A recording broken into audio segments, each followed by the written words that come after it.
to order. And let's see who we've got. Member Reel. Later, Jim. Oops. I know she may be in transit and had a conflict. Member Booth. Member Booth will be with us in just a few minutes. Okay. Member Bogus. Present. Member Klein. Member Klein? No. We got out late. Sorry. Okay. Member Davis. I see Member Davis. Here. Member Earl. Yes. Member Green. Yes. Member Hart. Member Hart. Member Carey. Member Carey with us. Member Wood. Yes. Member Hymas. Here. Member Lear. She's here. Member Lear? Okay. Got it. All right. Member Moss is here. Member Norton. Here. And Member Straight. I'm here. Okay, we've got 1, 2, 3, 4, 5, 6, 7, 8, 9, 10. And Member Carey is just joining us in the boardroom. Okay. Okay, well, we do have a quorum. Let's see, we've got a few that are still joining, but let's go ahead and get rolling. And I'm sorry I'm not there in the boardroom. Maybe Vice Chair Earl can take over my duties at some point, make it look more official so I'm not floating in on you. But let me read the introductory statement on the electronic meeting. As authorized by Utah Code 52-4, this meeting is being held electronically with an anchor location of the State Board of Education offices. Public may also attend electronically. So welcome, board members, staff, and general public. We've got our USDB monthly meeting as the school board for the Utah Schools for the Deaf and Blind. Then we have business that was postponed from last night, for which we'll need an executive session. And then we have a study session at the request of a number of board members. So welcome to Superintendent. Let's see, where am I? There we go. I want to welcome Superintendent Joel Coleman, and I can turn the time to you. Superintendent Coleman, is this part of your presentation that we've got up on the screen now? Not yet. In fact, we've got several other items first, but. Okay. First, okay, first is actually Susan Patton with the Deaf Blind Projects. Got it. Well, thank you. If you want to turn the time to her, welcome. Assistant Superintendent Patton. Hi, hello, everybody. Well, we have a motion that was submitted in Civic Clerk that we need approval from the board to actually apply for federal funds through OSEP. It's a federal grant that is a 5-year cycled grant that we've had for approximately 30 years. And like I said, we apply for it every 5 years. So the last time that we applied for it was in 2018. Currently, we are writing right now because the due date is February 17th. So that's always fun. And when I say we, I'm not actually involved. These ladies behind me right here are from our Deafblind Project and Deafblind Services, and they're the ones that are writing it. Like I said, it's been a 30-year grant that we've been receiving every 5 years, so it's nothing new. But this time we are in need of getting board approval to just submit the application. It's been since 1996. The project has been housed at USDB and USBE because we have to submit that through USBE. It funds small portions, very small portions of some of our salaries, for instance, like our support work, so that they can gather data to submit to the Office of Special Education Programs for our just data keeping purposes. The grant is a technical assistance grant, which means that it provides training and technical assistance support for parents through a parent conference and through parent activities. Also, it provides intervener training, which interveners are paraeducators that work one-on-one with deafblind students to access their world and help facilitate communication.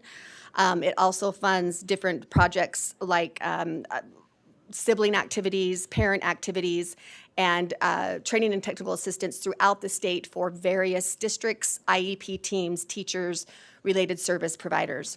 That is the purpose of the grant. So that's very, very brief synopsis. There was a motion, like I said, that was uploaded to Civic Clerk that you had access to. And so we need a motion and an approval to be able to apply, submit that application on by February 17th. Thank you, Superintendent Patton. I think I may be turning this over to Vice Chair Earl since she's there with you. He's trying to figure out the online tag team thing, so. No worries. All right. We'll Pass the baton. Thank you. This is Jenny Earl, Vice Chair of the State Board, and I'll be conducting the rest of this portion of the meeting. Are there any questions associated with this? I have, Member Bogus? thank you. I have a small question. Sure.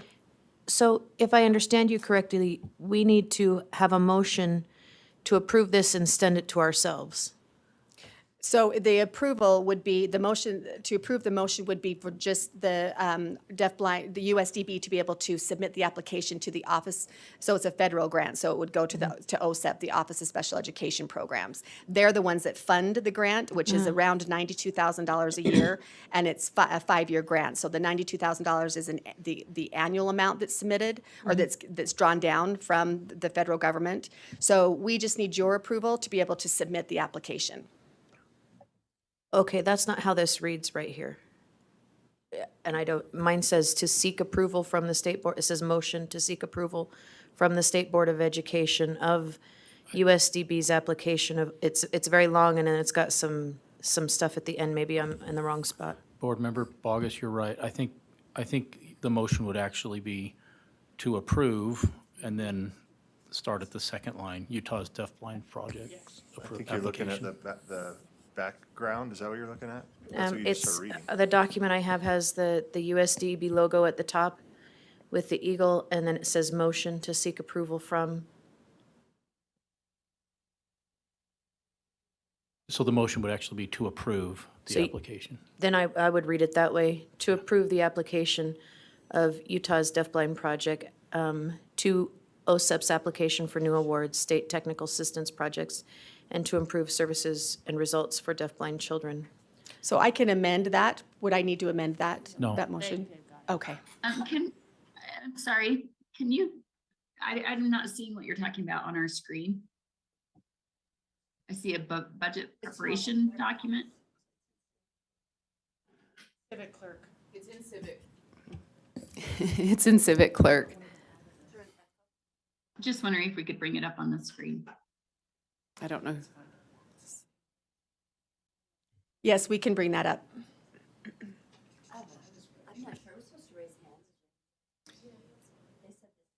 Yeah. So I have a question when you're through. Okay, let's just, There it we'll is. get the motion up and get it as seconded, and then we'll. Can we just scratch that motion? Is that into Robert's rules? Can we just Well, make has a it been simple? seconded? I don't know that it's been seconded. No second, so. Yes, so, So then I would like to make a second motion that we just approve the application. is it, we don't approve the application, isn't it the submitting of the application? Yes, that we're you're approving? approving for us to be able to submit the Yes. application. I move that the board approve that the USDB should be able to submit this application. Okay, so Can the I read- motion would be, Can I, are you okay if I just read the motion as Yeah. recommended? I have it right here and I read it before.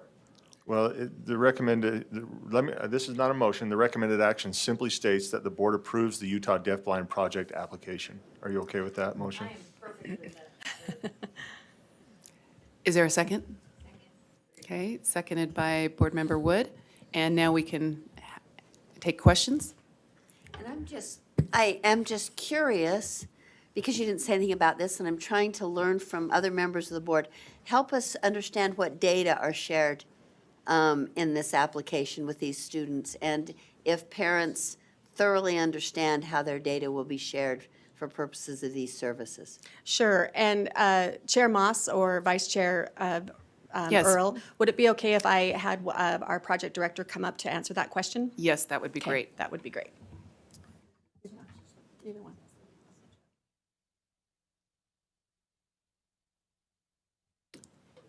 This is Erin Fair. She's the Director of Deaf-Blind Services for USDB, and in that capacity, she also serves as the Project Director for this OSEP grant. Welcome. Thank you. Very much. Yeah, so hopefully I answer your question, but, so the data that we're sharing, we are sharing our child count data for nationally, so for students that we're serving who are deafblind throughout the state of Utah, so we serve throughout the state. We're sharing that information, and then we do have parent permission to do that. And I'm not sure of what other, we're collecting anecdotal data after all of our trainings and evaluations, and we do share the information received from that out as well. Can I follow up? Yes. And so I'm really asking a little bit different question. That's Okay, great. helpful. But, do you have in writing parent permission so the parents understand how their data or their children's data are being shared? Yeah, they have to give permission for us But to in share writing. that information. Yes? Yes, we do. So it's counted on a child count census, for a deaf-blind census, a national census. So yes, we have that in writing. Okay, and then what I was asking is, are their names, their personal identifiers, their disabilities, is any of that involved in this? We report disability, but not personally identifiable information Oh, with so it's that. de-identified as it goes to the fence? Right. Is that your second? Right. Correct. Great, I feel much better about that. Thank you. Are there That's good. additional questions? I'm not seeing any hands online, but I don't know if anybody's actually on the Zoom. I'm not. Right. If anybody has any questions, just go ahead and speak out because I can't see the hands raised. There So are no hands raised at this time. Perfect. Member Earl. Okay, I did, but my questions were answered about the de-identified information. I appreciate that. Thank you. thank you. All right, unless there's further comment, we're going to go ahead and I'll put the motion before the board, that the board approves the Utah Deaf-Blind Project application. All those in favor? I'm going to have to do roll call, right? Okay.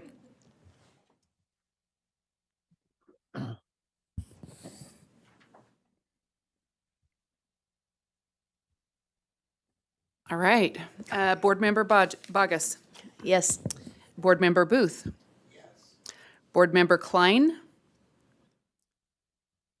Yes. Davis, Board Member Davis. Yes. Jenny Earl, yes. Emily Green. Vice Chair Molly Hart. Board Member Matt Hymas. Yes. Board Member Joseph Carey. Board Member Carol Lear. Yes. Board Member Kristen Norton. Yes. Board Member Sarah Rill. Board Member Brent Straight. Yes. Board Member Leanne Wood. Yes. And Board Member Jim Moss. Or Yes. Chair Jim Moss, sorry. Okay, we will move to the next item. Thank you very much. Go ahead, Carl. Good afternoon, Carl Empey, Finance Director for USDB. Just wanted to talk about the exciting process of budget preparation that we go through. Just wanted to bring to your attention, this is a pretty extensive project that we undertake. We refer to it as zero-based budgeting, meaning every cost center has zero to start off with. Each director has to justify what amount they need to be able to run their department or unit for the year. They then sit down with the respective associate superintendents and get either the approval to submit as prepared or to increase or decrease the amounts. What we then do is we collect all that data for all the numbers individually by each unit and cost center, and then aggregate it all together. And then after the legislative session, we see what the legislature has appropriated and if our budget is going to be balanced to match the funding that we're going to receive from the state and also the transfers that we receive from your office. The transfers, the largest transfer is reimbursement for our transportation of our kids with a company called Wasatch Transportation, and that's just about $5 million a year. It's a large contract for us. On your the screen is our actual calendar. You can see that we start in January 30th. We distribute the templates out to each of the units. So we start about 2 weeks prior to that, preparing the template showing what their historical totals in fiscal year 21, 22, 23 year to date, and then the column that's blank for them to drop in their projections and their request. It's a pretty elaborate process. We have our facilities manager meets with each of the directors and associate superintendents to see what capital projects need to be undertaken. And then the directors and the associates submit the completed budget templates to us February 17th. So by February 17th, we've got a pretty good feel. We start collapsing all those numbers into the comprehensive budget template. We then meet, or I meet individually with Dr. Tanner and with Associate Superintendent Patton, and we review any requests that they have for new personnel.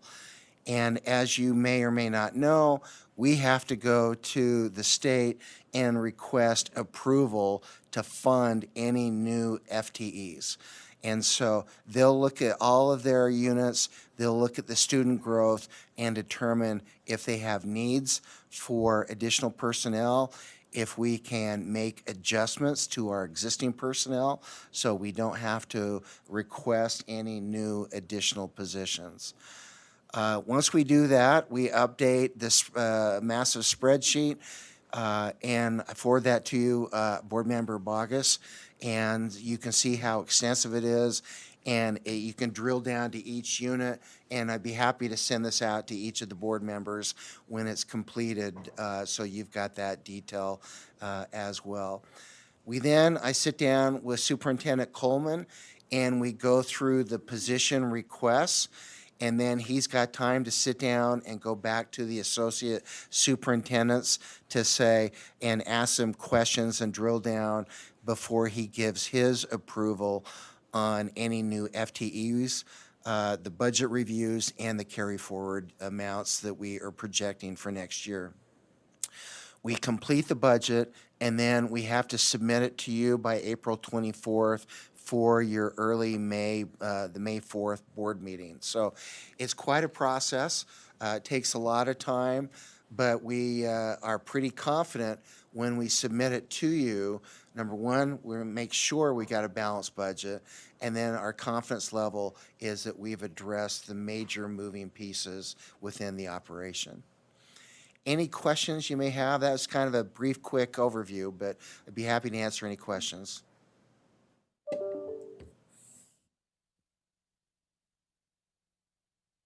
I have just okay. a point of clarification. When you say you go to the state, you mean the legislature, correct? The You have a legislature. legislative appropriation? Yes, we That's what make I thought. requests to the legislative fiscal analyst and to the governor's office of planning and budget, coordinate with both their offices. Okay, thank you. You're welcome. And I believe Member Straight, you have your hand up. If you want to ask a question, go ahead. Yes, so you use this zero-based budgeting method. How do you project your sustainability into the future with major projects? Joel, do you want to take that? I can answer that. So are you referring to like building projects? anything that would, as far as sustainability, because some things, they come around every 3 years or 10 years or 15 years. HVAC systems might be Yeah. an example. Yes, that's a great question. And so we work really closely with DFCM, which is the State Department of Facilities Management and Construction. And the big giant projects, like when it's over $100,000, DFCM actually budgets that into their budget, and they take care of it. When we have to repave an entire parking lot or put a new roof on, I think we spent over $1 million on a roof 2 years ago. 2 years. Or 3 years ago, and we actually didn't spend it. I shouldn't have said it that way. They spent their money on it. We budget smaller projects underneath 100,000, and we actually created a 10-year kind of a renovation and update plan that we've executed and pretty much gotten all the way through it by now with all the smaller projects that we funded internally. And so that's kind of how those big projects happen. Member Straight, did that answer your question? Yes, that's good. Okay. Are there any additional questions anyone has on the budget or the budget process? Madam Vice Chair, may I just mention, we'll be bringing into next month's meeting a contract, kind of in line with Board Member Straight's question, to rebuild and renovate our activity center up on our Ogden campus. It's going to exceed $100,000. The price tag's $320,000. Does that sound about right, Dr. Tanner? And so any project that we undertake that DFCM doesn't undertake, that are major, like the roofs, the parking lots and whatnot, we need to bring to your attention and propose to you that you review it and give us your approval to enter into that financial contract with the construction company. So we'll be bringing next month a contract with Northern Utah Construction for your review and approval. Thank you. I think we can move on to the next agenda item. Okay, great. All right, then the financial report is for the first 6 months that ended December 31st. I know we're now in February, but it takes, finance still hasn't closed out the accounting period for January until Friday night this weekend. And so we'll have numbers and we can start preparing January's financial reports later next week. But just to give you an overview, I think the key statement for you as board members is that we are financially solvent, meaning we've got more revenues than we've paid out in expenses. Our revenues for the first 6 months totaled $27 million. Our expenses were $23.5 million, and I'm just rounding this up to save you the grief of talking about dollars and pennies. Leaving us a balance of approximately $3.5 million more in revenues than we do in expenses. The number of students that we have on our campus as of the end of December are 364. The number of students receiving services was 2,074, and the total services provided to students were 4,590. So you can see on this chart from September through December the growth that we have in the students on campus and also the students receiving services and number of services providing that we provide to the students. Now, at the very bottom of this, there are 3 funds that we have. We've got the Land Grant Enrichment Fund on the bottom left. Thank you, Michelle. And this is the Land Grant Trust Fund that was established prior to commencement of statehood to benefit and enrich the lives of our blind and deaf students and blind deaf students. The balance on that as of the end of December is 490, I'm just going to round up again, 492,000. The donated funds, which are the funds that patrons make to us or give to us, and these tend to be the smaller donations we receive. We'll talk about the foundation in a minute. But that balance is roughly 262,000. And then we've got a 501c3 education foundation that has a balance of $1 million, I'm just going to say $1.1 million to round up.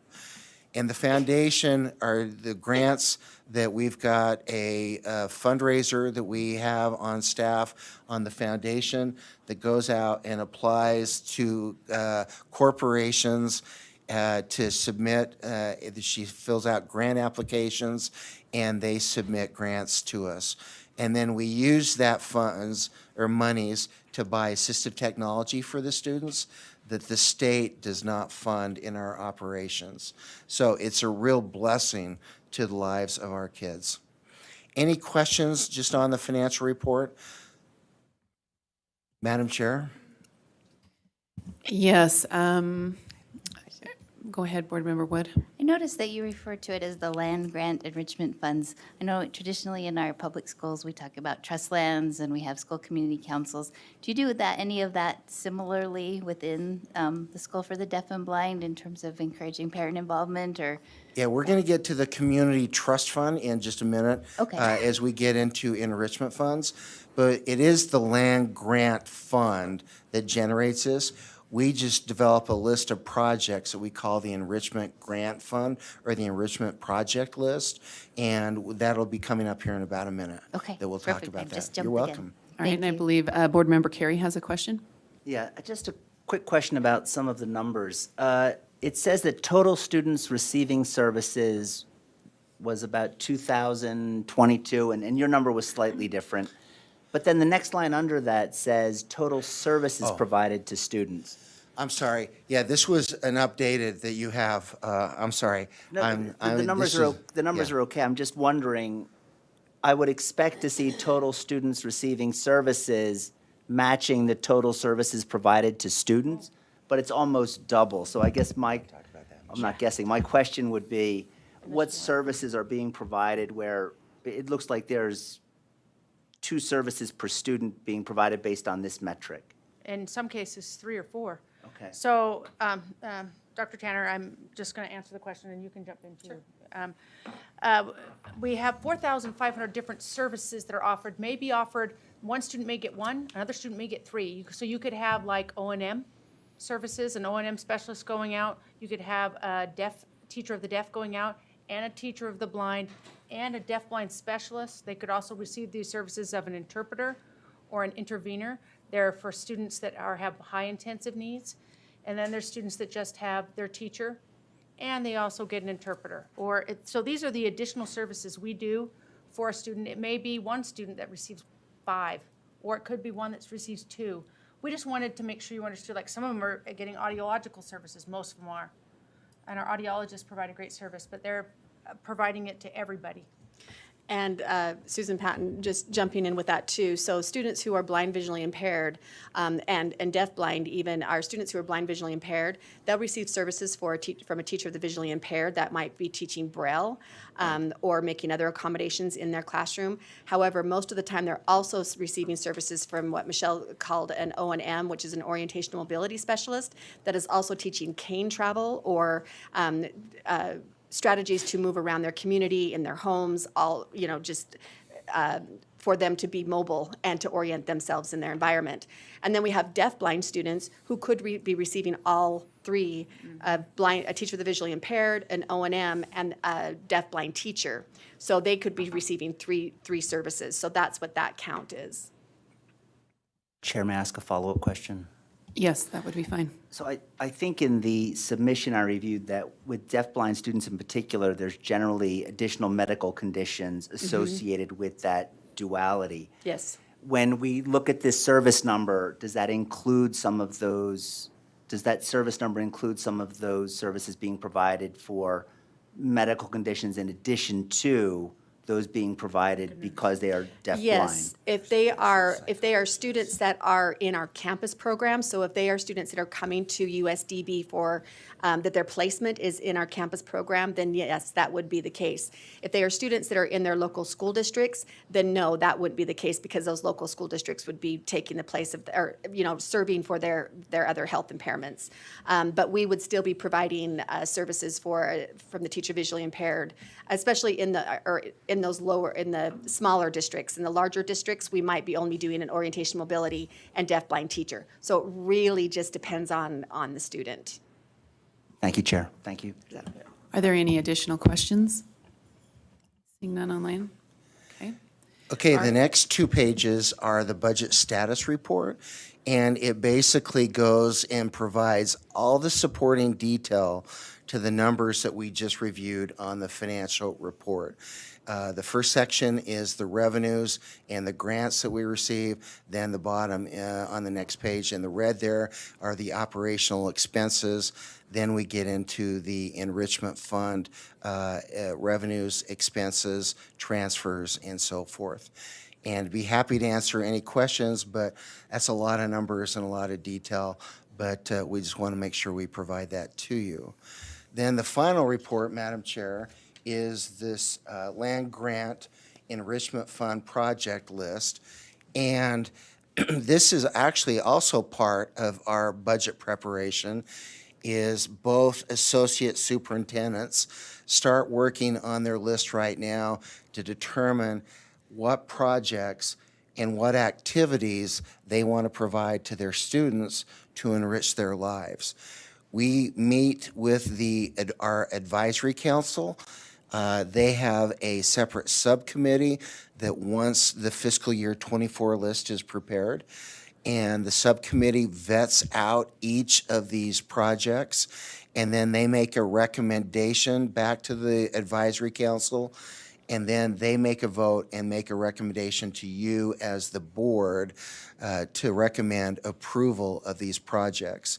Last year in May, you approved 1.5 million of these projects and activities for the kids. And you can click on each one of these hyperlinks and it'll give you all the supporting detail for each of those respective projects. The amount that we've spent so far is $401,000, leaving 1.1 million.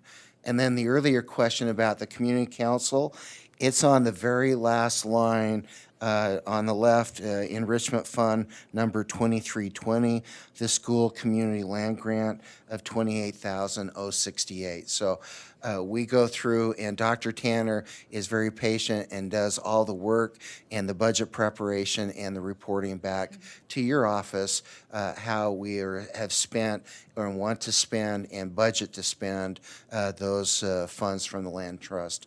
But you can see we received on the first page that we presented about $1 million from the land grant trust fund, and then the community trust fund is about $28,000. So with that, Madam Chair, that finishes my presentation.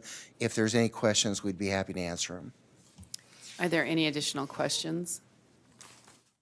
Okay, we're going to go ahead and move on to the next item, which is USDB Key Data Report, fiscal year 2023. Thank you.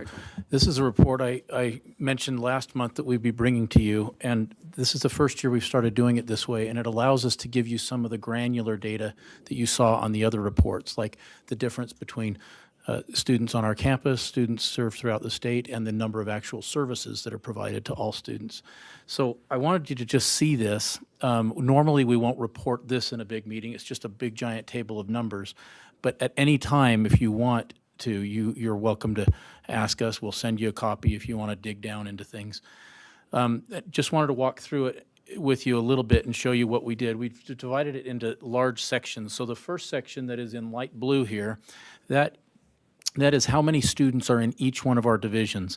And we kind of color-coded the green ones as our campus programs. But you can see how many total programs we have compared to that. And then we start back in July at the beginning of the fiscal year. And each month, each division fills in how many students they have, how many of new students they received, and then we have a total year to date.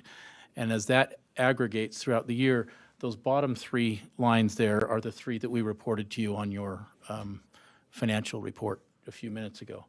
And then the next section down is our student-teacher ratio. So although there's like a 1 to 8 student ratio over the whole state with all of our programs, this shows you individually how those are and how they adjust each month. The next section shows how many administrators we have and which divisions those are located in. And you can see trends there that we keep it pretty steady throughout the year.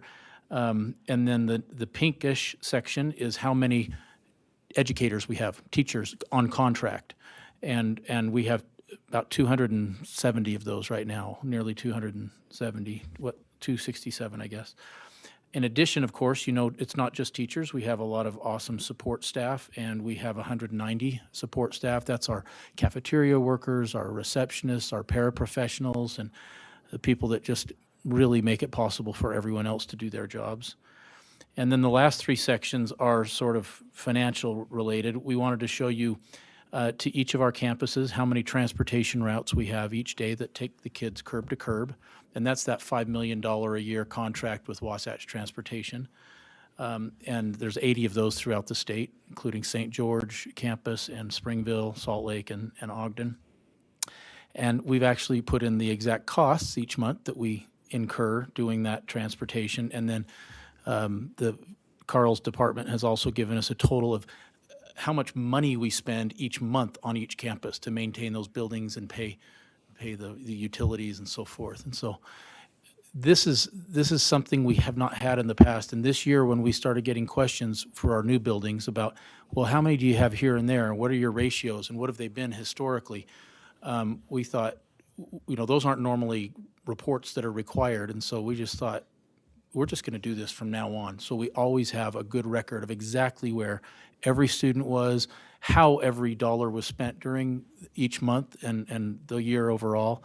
And so as a board, you always have access to this if you want it. I just wanted to share that with you. Thank you. Are there any questions, Board Member Bogus? I have lots of questions, Vice Chair Earl. Not for Okay, this. That was okay. just a general joke. So I always love, well, I've seen you twice now, but I just really enjoy your presentations, all of you. My question is, in the Finance Committee this morning, we discussed the Medicaid billing systems, and it just occurred to me in this moment that might be something that's hugely beneficial to your school. Would you mind commenting on that, or how you do it presently and how that would affect it, just for my knowledge and maybe for the board as a whole? Yes. In fact, I'll let Carl answer that because he's the one that oversees all of our Medicaid billing. Yeah, it's a mess. No, and the reason why I say that is the state has changed all their methodology at the Department of Health and has caused a lot of disruption, not only to USDB, but to every LEA and charter out there. And we've got 2 FTEs on our staff that primarily prepare and submit the claims, PIP claims, the parent-infant program, thank you. And also then the school-based age Medicaid claims.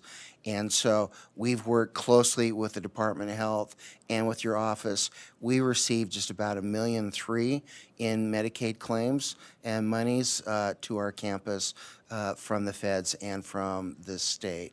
So I'm not sure how much detail you'd like to get into. Small follow-up? Small follow-up. I don't have any desire to go into a lot of detail. I would like to know, in terms of your FTE, so you bill stuff out and you get 1 point some odd million back. How much money do you spend in FTEs to file that paperwork? Not very much. We probably, if I just had to guess, and I'll look up the actual number, for the 2 employees, I would imagine with their salary and benefits, we're probably $70,000. You're welcome. Thank you, and we can move to the next item. Oh, sorry, I did not see that. So Board Member Davis, you have a question?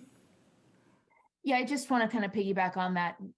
As Member Bogus said, we discussed this morning, and my exact words were, I could not make this motion fast enough because the Department of Health is working on streamlining this process and making a system that will be easier. But I just want to make a special note to board members to just remember Director Empey's words, because this is going to come out for a vote in March. Thank you. Can I ask a little different question along the same lines? I have a family member who has a child that has a severe disability, and at times in the IEP, she's actually asked to not have the Medicaid funding because of the amount of paperwork associated with it. Now, that's different probably than, you know what I mean, the documentation associated, which actually took away from the services of the child. So I'm wondering if, do you run into that same complication? In the application, every parent has to give us the approval to bill Medicaid for the services that we provide. I think we just have a handful, maybe 2 or 3, that have not given us their consent to bill. But it's an extensive process. There's a lot of paperwork. There's a lot of reporting that has to be done. And just for your information, we being USDB, are so unique because of the services that we're providing. We've had extensive conference calls and meetings with the Department of Health to explain audiology and all the services that we provide, and develop coding for each of the services that we've been providing, interpreters, and for some of the districts in which we're providing services for the kids.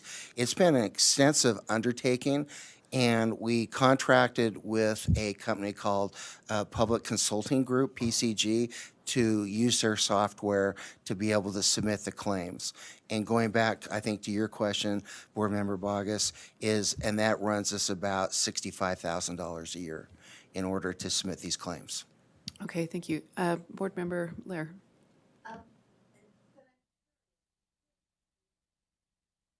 USDB has an unusual amount of money for your students. I know it's not a WPU amount, so I don't want to confuse us by using that language, but you do have a couple of trust land accounts and other significant donations. And so it's hard to say but for. How would these students be served, however inconvenient it is for you and however much the paperwork? Would you ever be able to pay for services for these children but for Medicaid? No. So it is a boondoggle, it's bureaucracy. Right. But even in a school as well set up as USDB, that money is extremely valuable to the families, I would think. Critical to the services we provide to the students and to the families. Now, just to give you a brief, you mentioned right, Board Member Lear, we don't get WPU money, but we get the kind of just a one-line appropriation from the legislature. Unfortunately, the land grant trust funds, well, let me go back prior to that, is the last 2 years we've requested $1.4 million in funding for new positions.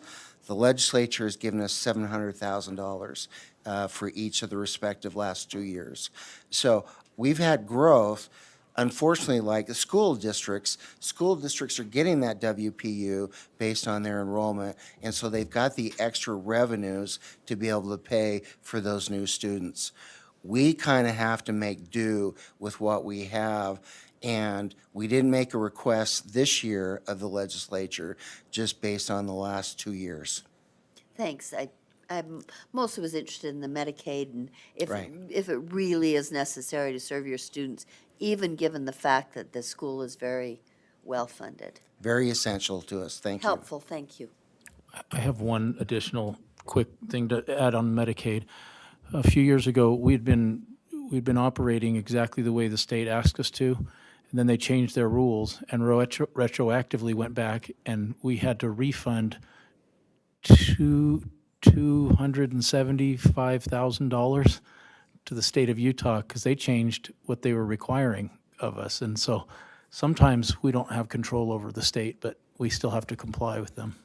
And I think also, Superintendent, other LEAs were in that same bag that we were, and they had to refund money too. Okay, we will move on to our next agenda item. And it looks to me like Susan Patton is doing that one, is that right? It's the. Yes. Okay. And I know that our time is short, so I know you're not on schedule, so I'll try to make it short. But this is one of those, we talk about all of the money, we talk about all of the things that are so interesting, but this is really the stuff that's interesting. Okay, I know, I just want to say, I didn't want to, Carl, it's very interesting, but but here's the fun stuff, okay? So we at USB have been surveying our school districts, and when I say our school districts across the state of Utah, our larger school districts, smaller school districts that USDB is serving, and school districts that are, funding their own as far as education, their teachers of the visually impaired. What we're finding is that we're needing there's a lot of students, and especially those students who are completely blind and are in need of assistive technology help. It's become a real problem, and so we have been surveying, like I said, reaching out to find out how we can better support all of the school districts and the students throughout the state of Utah. So we have come up with this program, but I want you to know that this is not just USB just coming up with this without having any data or documentation to say what is needed. So we needed a service program that was going to address the intensive needs of our junior high and high school students, and mainly in regards to math and assistive technology. If you think of a teacher of the visually impaired, they go in with their students, they're teaching Braille, but because the intense needs are there to teach assistive technology of how to access computer programs, how to access things that their sighted peers can access, that's where we found is the biggest need. So we came up with this program, and we have put this out to all of the special ed directors in this of districts, and then also the charter school directors that I presented to at the UC meeting in January. And then we've also, like I said, really looked at what was the need from the teachers of the visually impaired. So here's some background. Our Blind Campus program, we've been researching, and being responsive to students, Utah students and teachers of visually impaired and their needs. So these are the questions we were asking. How are other schools for the blind across the nation supporting students? How can we provide support in less restrictive environments than our campus program placement? And for the School for the Blind, we are more of an outreach program than we are as a campus placement program, because our students, and when I say our, I mean statewide students, their least restricted environment is their community homes and their school district placement. So we also wanted to know what are the specific areas that many of the blind visually impaired students are needing supplemental supports. So this is a supplemental program. This does not take the place of any core academics at all. And how can we work in partnership with the teachers of the visually impaired across the state? And how can we design programs that are impactful for students and also helpful for educators? Because we want to be a resource for those educators to be providing for the needs. Oh, there we go. Michelle says she has to tell me where I'm pushing, what I need to push when. So here are the program details. We have come up with a program that we want to take a team of our USDB educators, a few of them. We don't have the staff to take a great deal of them, but a couple of them, and actually take those services into the districts and provide a very intense 5-day program for a couple of students, up to 5 students. So it would be based on a referral process where a school team does not necessarily have to be an IEP team, but obviously could be an IEP team. But that team would need to include the TVI and also the parent. We would go into the districts for 5 consecutive days. We could have up to 5 students per program. That would be the max that we think we could do, is 5 students. It's pilot intensive, so it would be expanded core curriculum access, mainly with the focuses on math and access technology focus. These would only be for junior high and high school age students, because that's where the need is more so than in elementary schools. And it would be based in a classroom space in the LEA. So the LEAs would come up with a building space for us, or the charter schools, a building space for us to be able to provide these intensive programs. A certificate of completion and the syllabi would be given to the team to excuse absences or award seat hours. Students would have, will have 2 hours each day to complete missed classwork using the skills being focused on the intensive programming. We did have some questions come back like, well, if these kids are going to be missing classwork, how are you going to accommodate for that? And so this is what we've come up with. This is subject to change as far as based on the need and the individual students' circumstances. There we go. So our attended student outcome for educators, or for the outcomes for students and educators, the outcome for students will be based on the predetermined goals at the time of the referrals. We would not be coming up with those predetermined goals. That would be in collaboration with the team, and then how we could support that team in meeting the students' needs. Students will lead the intensive program with an increased confidence and mastery in the specific skills targeted. A follow-up plan would be implemented for each student based on their needs. A key element is to assist the teachers of the visually impaired in the support of their students. Teachers, case managers, and/or the TVI are required to be a part of that follow-up. We can't do it on our own. That they would be a key element in making sure that we were doing our part and they were doing their part. The students would need the LEA and the parent authorization for collaboration. They would need transportation to and from the decided location, and again, that will be in their districts. It's not going to be that they're coming to Ogden or the Salt Lake campus or the Springville campus. It would be their local district. They would need lunch. We, that's kind of goes without saying, but we wanted to put that in. They would need lunch. They will have to have a laptop that is designated from the school district, and then they would need the homework and work from the classes missed, so we could help them keep up with that. So this is building on a concept that we looked nationwide of other School for the Blinds and blind programs, because not every state has a School for the Blind, other blind programs that are meeting the needs in their states. So we modeled this program after successful programs at schools like the Texas School for the Deaf, or the Texas School for the Blind, visually impaired, Washington School for the Blind, Kansas School for the Blind, and prior programs that Utah School for the Blinds that we've actually initiated. Those programs were an Assistive Technology Academy in 2018 and 19, and a math support program. I have all those links there in case you would like to know more about those. I actually missed. I just needed you to know what the focus is going to be.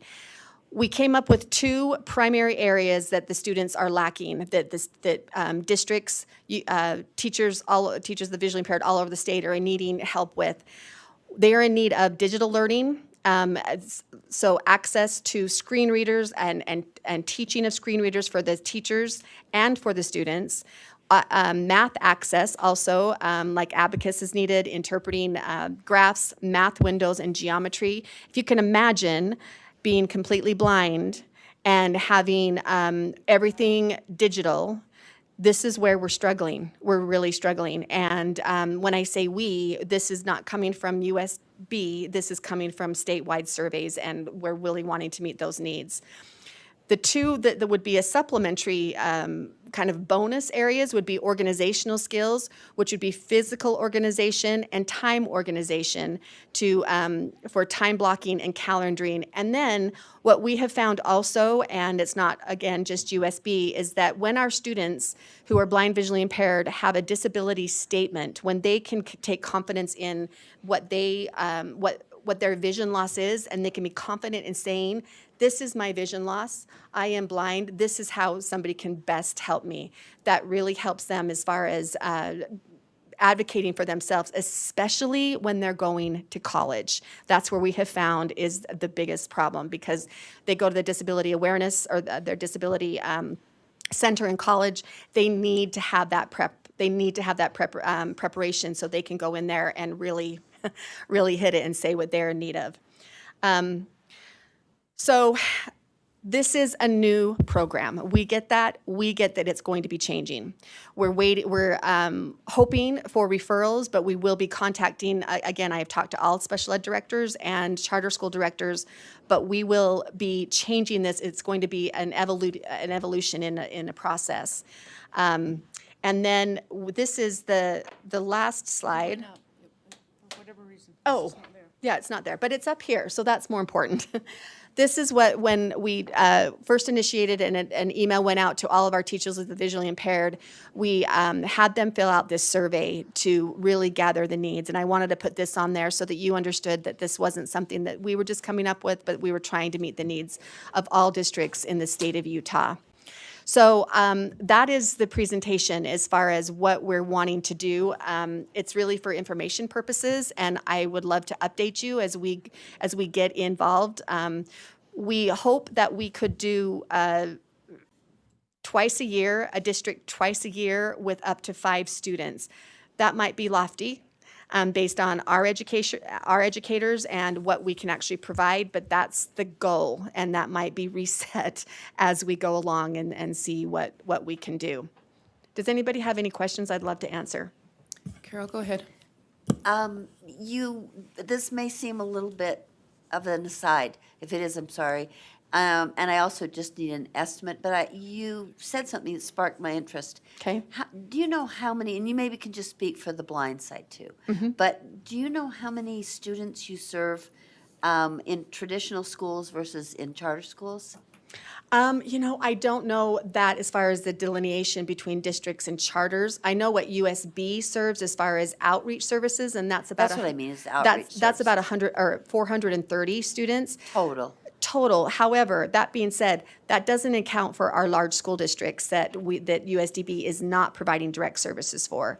So that's providing the medium to the smaller districts, 430, and then we have I think 56 students in our campus programs. But you couldn't even give us an educated guess about how many of each kind of students in various situations. We have a. We actually do. We have have a graph. contracts with districts, and we have contracts with charters. And so we send those to you at the beginning of the year, but we do it on a consent agenda with large lists of numbers of students. We could delineate that for you if you'd like us to I at the just next like a meeting. simple number, Sure. like X number of students in charter schools, X number in traditional schools, just can I see if it's balanced or not? What we could do, Board Member or- Lair, is that I could give you the information we have and, a simple information. Yeah, don't make me look through like 180 I won't. LEAs and I won't help do the that. numbers. I won't do that. But I think it'd be interesting because there are students in like Alpine District or in Granite District that maybe we're not serving as far as a TVI is concerned, that they have their own TVIs, but this service is going to be available to them as well. Right. So, but I can give you our information fairly easily. I don't want to make a lot of work for you. I'm just. Okay. And We can I have can- one more follow-up, Jenny? Yes, that would be fine. So, I know that when you do those outreach services, you usually have a dedicated classroom from the schools or not usually? No, they are educated in their with their sighted peers in their regular classrooms. And so our teachers of the visually good to impaired, know. and honestly, for the larger district as well, the teachers of the visually impaired are going in, they're teaching Braille so that can be embedded into their school day. Okay. And they're teaching other visual strategies, but no, we don't have You have don't classes. have dedicated classrooms. No, Oh. that's only for our campuses, which again, that's only for the School for the Blind. The School for the Deaf is completely different as far as how many students they have on campuses. But in between our 3 campuses, we have 55 to 60 kids total. So, Thank you. Thanks so for we're- that it's- clarification. That's helpful to know. sure, absolutely. Thank you. I think, Board Member Davis, are you online? Did you have a question? Yes, thank you. Quickly, I missed what you said the goal was. How many times you said is our goal per year? So our goal, and I say that, Board Member Davis, with a loft, make sure you understand, this is lofty, twice a year per district, with up to 5 students. That might grow, or we might, just based on the need, what we see, it might be lower than that. But our goal is twice a year per district, up to 5 students, which that would be the larger districts have, like Granite, Canyons, and Alpine. That's helpful. I missed that end part that said per district. So Okay. I wasn't sure. That's helpful. And then 2 other quick questions, if Sure. I may, Chair. One is, I really like this.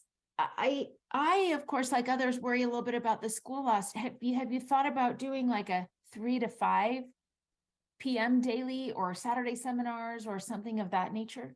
We have, and part of the feedback that we got from the teachers was that that might be difficult for the students.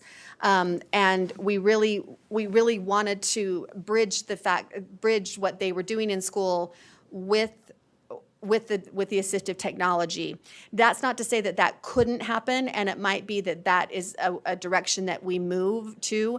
And also, this is also up to the districts what they're wanting to do and what they're willing to do. We're not wanting these kids to miss out on their core curriculum or their other instruction. We're wanting to supplement that instruction and help them gain access to that. So that could change, but we'll just have to wait and see how, we can make it so that it's district specific too. Oh, I really like that flexibility so that different students might have different needs for time, Sure. time and such. Chair, may I ask my last question or are others waiting? Yes, that's fine. I noticed that you mentioned that students really have a need for this, especially if they're college bound. And I just had a thought maybe for those that are college bound that are getting closer to junior, senior year. I mean, it would be cool to do intensives like these specifically for college prep and skills for prep and helping to whatever it is that they need filling out, navigating the system or filling applications or whatever. But that was just a thought. Thanks for all you're doing. Oh, thanks, Board Member Davis. I really think that will be delineated with the referral process coming from that school team because we're wanting to do that. So hopefully they will really be focused on that individual student saying this is the purpose. We've got to get them college bound, right? This is a student that's college bound. They need to have access and with their assistive technology. So that's the purpose, but thank you for that comment. Thank you. Chair, just one last really quick. I don't know if anyone else is interested in this, but would it be possible to get an email of the survey results of what the teachers said their needs are the most? Sure. Yeah, absolutely. I'd be Not a really problem at interested in all. doing that. If Thank you you send so that out, much. will you just make sure you send it to all the board Yes, members? So that- absolutely. Okay, thank you. And then we'll turn the time over to Superintendent Coleman. Thank you. I have just a couple items on my superintendent report, and then we'll be done. First, I think I'll just mention, this is really a big deal. And I'm glad that Susan was willing to come in and share it with the board because when she accepted this position a couple years ago, I said, we've been doing great things, but we can always find better ways to do it. And so if you have any ideas on how to restructure or how to help and reach out and help more kids, let me know. And she's like, I'm already ahead of you. And so this has been a while in the making, and she's built relationships with these districts, improved relationships so that they see us as a dump truck coming in to help take their load away and not put more on them now. And I think I just wish there was time that I could tell you about that, but I just want to give her a lot of credit for designing this and really getting it to the place it is now. Next item I have is just a quick update. We presented to the Public Ed Appropriations Committee on Monday morning and had great interaction. There's some new legislators and then, of course, some who are already familiar with us. So we did a quick overview and reviewed some of our information from our annual report. We did not make any new funding requests, as Mr. Empey indicated, except we did notify them about how much the statutory increase needs to be for our educators this year. And that's nice for us. We don't have to negotiate. Our educators get an increase based on a weighted average salary adjustment of all the teachers in the state so that they can stay near the top and we can remain competitive. So that went really well. We also have USDB Day on the Hill, where we take a lot of our students up there and introduce them to legislators and so forth. That'll be on February 27th. So if you're slumming around the Capitol that day, look for us, and we'd love to spend time with you as well. We have been meeting with the legislative auditors who have continued their space audit for our buildings, and they've been really great to work with. And they are digging through everything, which is awesome, including with other LEAs looking for options as you requested as a board at the end of last year. So more to follow on that. They're saying probably that'll wrap up in April sometime. So it has nothing to do with this legislative session. That money, of course, was already appropriated last year. Just wanted to let you know we had a great story in KSL. There was a link about a student at Murray High that works with one of our TVIs, and he wrote a joke book on his Braille note touch, and so and that kind of went national. It was one of those really great feel-good stories.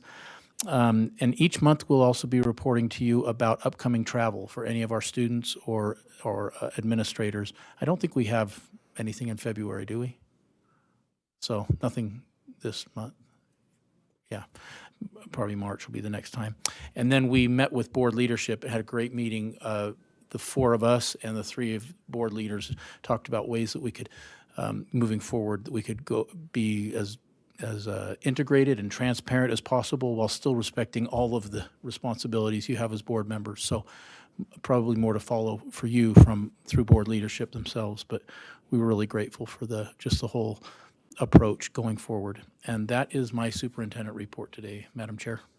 Thank you. We're so glad you guys came. It's nice to meet in person. So anyways, we're going to move on to our next agenda item, which is our executive meeting. And I'm waiting for, someone want to make a motion for that?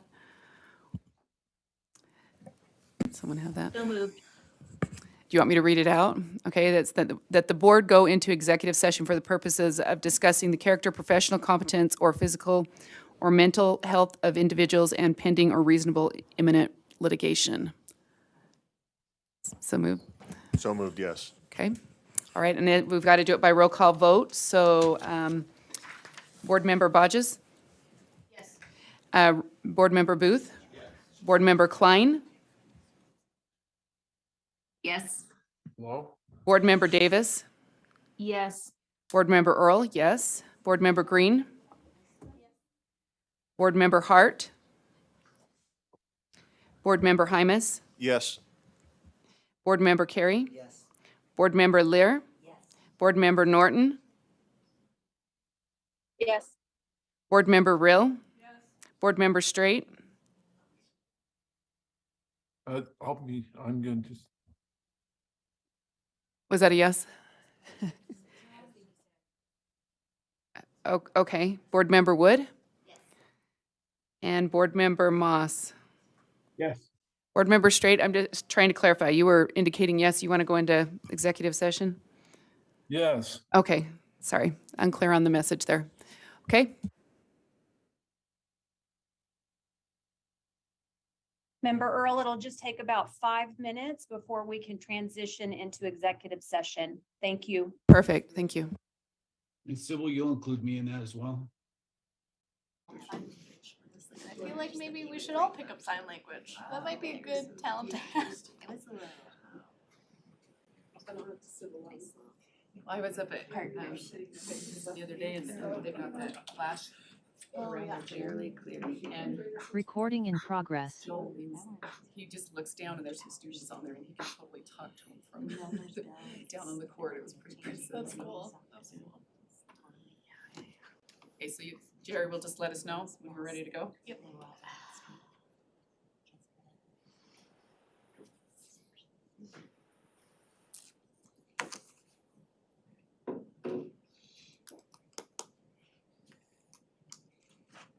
What is the motion?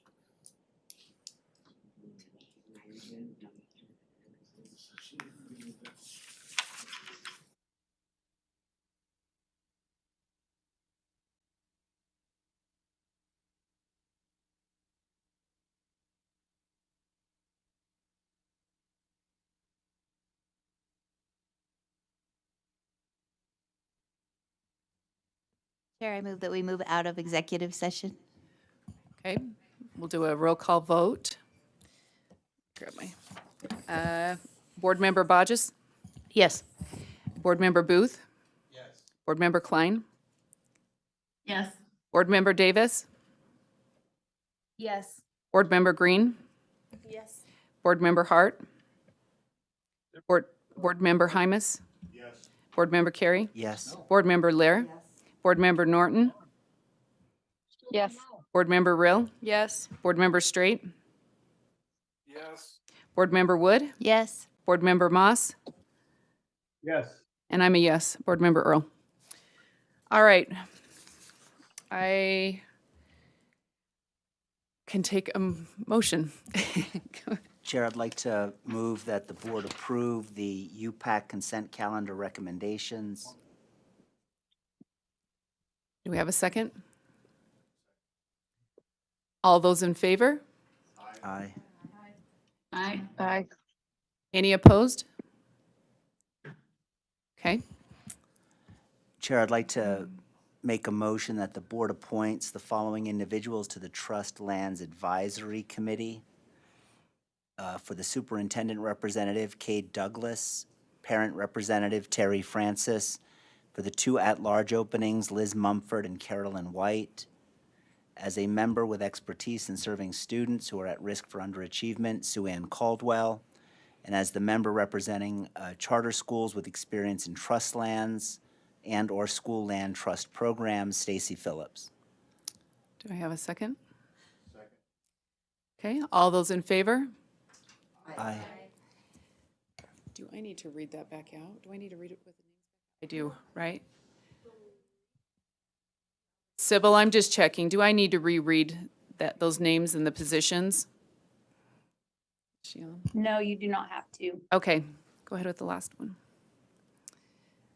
And then Yeah, Chair, may I make I'd like to move that the board appoint the following individuals to the Advisory Committee on Equity of Educational Services for Students or Access, LaTroy Woods for the at-large position, and Andre Diaz for the Hispanic Latinx vacancy or position. all those in favor? Aye. Aye. Any opposed? All right. And we actually are moving the agenda items that were in the study session to another time because of the time that we're at. Already we're 15 minutes past our scheduled time. And I will accept a motion to adjourn. Okay, all those in favor? All right, have a good weekend. Aye.